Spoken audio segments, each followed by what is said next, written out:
Information और मैं हूं प्रियदर्शन। नीट परीक्षा पास करके डॉक्टर बनने का सपना पाले हुए लाखों अभ्यर्थियों की उम्मीदों पर पानी फेरने वाला आखिर वह कौन शख्स है जिसके तार इस समय बिहार के नेता प्रतिपक्ष तेजस्वी यादव तक से जुड़ रहे हैं। जी हां, हम बात कर रहे हैं उसी सिकंदर यादवेंदु की, जो सिकंदर यादवेंदु इस दिनों इसलिए चर्चा में बना हुआ है क्योंकि उसके लिए पटना में NHI का गेस्ट हाउस जो बुक किया गया था, वह गेस्ट हाउस बिहार के नेता प्रतिपक्ष तेजस्वी यादव के आप्त सचिव प्रीतम के कहने पे बुक कराया गया था। तो आज हम आपको वह बातें बता रहे हैं कि आखिर कौन है वह यादवेंदु, जिस सिकंदर यादवेंदु ने देश के नीट अभ्यर्थियों की जो उम्मीदें हैं उन उम्मीदों पर पानी फेर दिया और बड़े स्तर पर पेपर लीक की घटना को अंजाम दिया है। तो दरअसल ये जो सिकंदर यादवेंदु है, इस सिकंदर यादवेंदु के बारे में जब आप जानेंगे तो चौंक जाएंगे कि यह सिकंदर यादवेंदु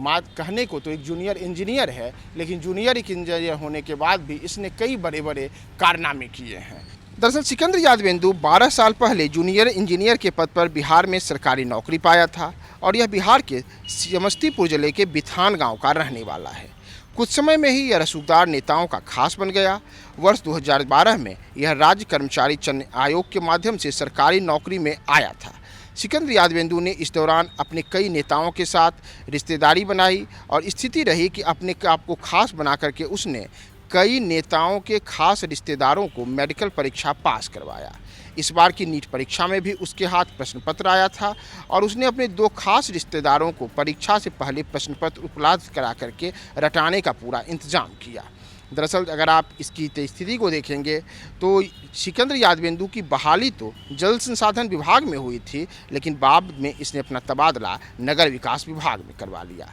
नगर विकास में तैनाती के दौरान ही दानापुर में उसकी अदावत वहां से बड़ी अधिकारियों से भी हुई थी और इस दौरान उसकी ताकत का अंदाज़ा आप ऐसे ही लगाइए कि उसे बाद में जल संसाधन विभाग को वापस भेज दिया गया था। लेकिन सिकंदर इतना ताकतवर निकला कि उसने अपने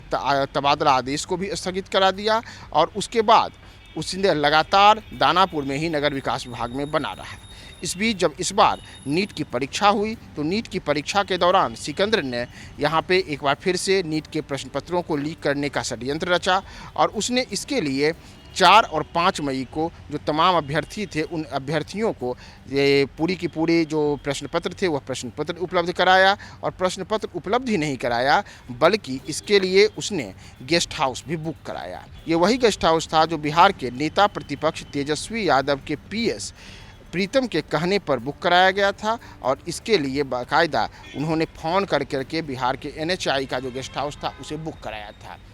तो सिकंदर यादवेंदु काफ़ी कम समय में ही कई रसूखदारों के खास बन गया। इतना ही नहीं, अगर आप सिकंदर को देखेंगे तो सिकंदर वही शख्स है जो इसके पहले भी एक अन्य घोटाले में जेल जा चुका है और बताया जा रहा है कि LED बल्ब के घोटाले के सिलसिले में जब वह जेल गया था तो उस दौरान भी उसकी कई खास लोगों से पहचान बनी थी। बाद में नतीजा निकला कि सिकंदर ने अपने इसी खास पहचान की बदौलत लगातार एक के बाद एक कई नेताओं के रिश्तेदारों को नीट में बार बार वहां दाखिला दिलाने को लेकर के प्रश्न पत्रों का इंतजाम किया और पिछले वर्षों के दौरान लगातार वह ये खेल करते रहा। इतना ही नहीं, अगर आप सिकंदर को देखेंगे तो सिकंदर के 2 पुत्र पुत्रियां भी इस समय मौजूदा समय में MBBS की पढ़ाई कर रहे हैं और इतना ही नहीं, इसका एक दामाद भी इसी तरीके से सफल हो चुका है। तो अब स्थिति है कि सिकंदर यादवेंदु पूरे के पूरे तरीके से इस घेरे में आ चुका है और वह कई अन्य प्रकार के जो आरोप हैं उन आरोपों में भी है। अब यह सबसे महत्वपूर्ण है कि सिकंदर यादवेंदु को आखिर